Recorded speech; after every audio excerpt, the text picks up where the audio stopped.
All right, so let's get this started. Welcome back, not only to you, but also to myself.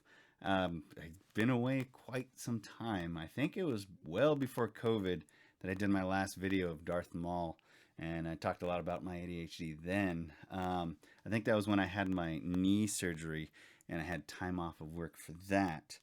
Um, yeah, so since then, I found a new therapist to help me get through why I wasn't able to just start. And oh my God, on the first day, I told him my spiel, and he just straight up at the end just said, "Hey, I don't think your problem is with ADHD. I think your problem is with a lack of confidence." And that made my jaw drop. That was just something that just blew my mind because it just made sense after that. Um, the reason why I'm going on the spiel now, if you notice, my drawing is a little bit different than the one I just showed you. I went a little more realistic right here, and then I just decided to change it later. So I'm just gonna take this time to talk and BS with you, and show you my mistakes, and that's kind of what I've learned. This lack of self confidence. It seems like a lot of us artists, at least in America, if not, I don't know about the world, but in America, we have this lack of self confidence because we have this need, I guess, or fear. It's all about fear. It's a fear of perfection, that we won't be perfect when we start. We'll fail, or nobody will like it, or it'll be crap, or whatever. And one book in particular, I read a few books, and one book that kind of blew my mind is The Confidence Gap by Russ Harris and Stephen Hayes, PhD. And that book right there, just wow! I'm already reading it the second time. I don't know if I finished it the second time, but it it blew my mind. After my therapist told me this, that next week I went out and got this book, several other books about how to be artists with lack of self esteem. And I learned with this book and many others that you know, we have it all wrong.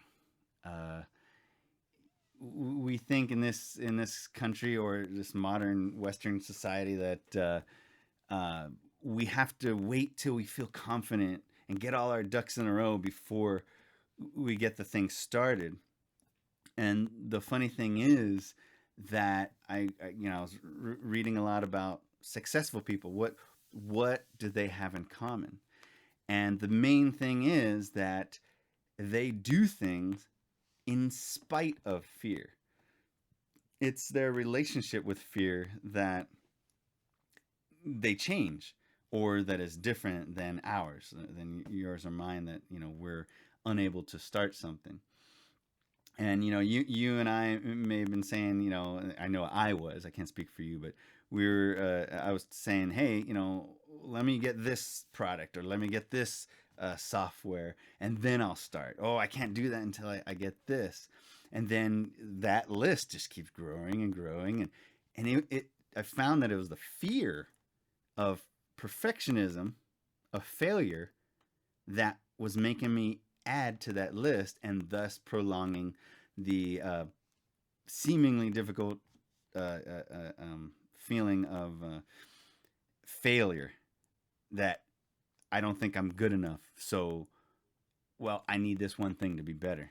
And that was the lack of confidence. I thought I needed to feel confident first. And when I found that these successful people were, they would still do it, they're still afraid, but they did it anyway.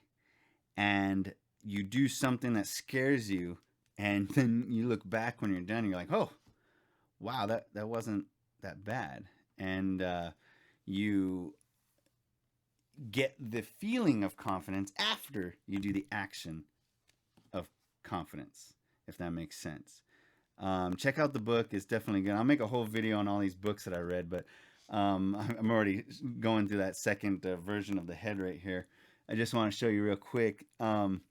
So yeah, I didn't like it. It was going a little too realistic, so I just redid the head. The body was fine.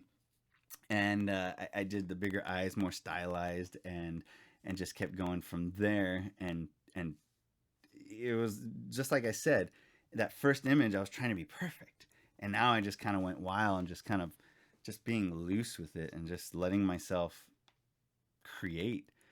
Um, and so you see me flipping right there.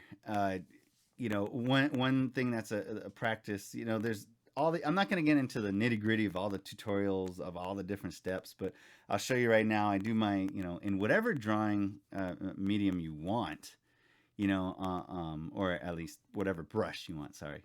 So I do my brush strokes very roughly, and then I go up to the top right of the layer uh, um, palette, I guess, the layers over there on the right. You'll see that blue and white square, and right there you can toggle the it's the layer color, and then you'll see right there above the layers it says layer properties, and then you'll see a color bar right there. You see it pop up right now, and that's where you can change the color. So it turns that whole layer one color. And what I do is I turn it to a blue. I kind of the blue that they have is a little too bright, and it's hard to see. It's like it's annoying. And so I turn it to a subtle blue. So you don't have to change the opacity. You don't have to do anything. It's just that blue, and it stays in the background. And when you draw your black on top of that, it really pops out the black on top of the blue, so you don't get lost in the drawing. And then you can actually toggle it back and forth with that button on the upper right. Um, but as you can see, I start with roughs. I make a layer of roughs, and then I'll do the background layer of roughs, just drawing, obviously the roughs. And then I'll do the next layer, which is wire. Or sometimes I might do another rough, but typically I don't want to keep making layers upon layers. I draw the rough until I kind of get what I really want, including the shapes of the shadows and whatnot. And then the next layer is called the wire layer, and that's on my style. I'll do all the lines you can see in the middle, or on the gist of the drawing. They're thinner lines, and I'll just go over those, and that's when I make the first roughs are vector, or sorry, raster based drawings, and then the wires are vector based drawings, and that's when I can use the G pen, which I love. It's so smooth, and that's when I make my vector drawings, and that's when they're clean and you can zoom in and all that, all the benefits of vector. And I've seen this before, and I love this style. I like making the outmost contour lines of the entire uh, project thicker, and it just kind of makes it pop out from the background. Um, and yeah, so as you can see, the layers building up there. Make sure you. Now, see, that one just says wire. Now, what I should have done is said body wire, or maybe Sabrina wire. You want to be as descriptive as you can with this. So you're not, you can already see I'm already filled with all my layers, and I can get more, and sometimes I will. And then I make little folders to put things in there. Like, say if there's multiple characters, I'll put that in one folder. You kind of don't want to get a little lost in here. So you want to be as organized as you can, name everything as descriptive as you can.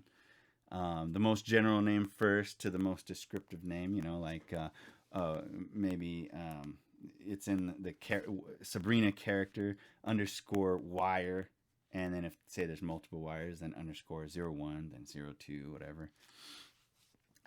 So yeah, this video is going faster than I thought it would. So it's very simple. My process, I sit there after I do my wires. I make a flats layer underneath and just start filling.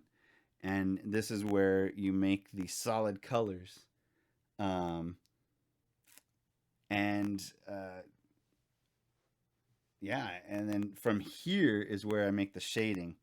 But oh, this video is almost to an end, so we'll continue on in part 2.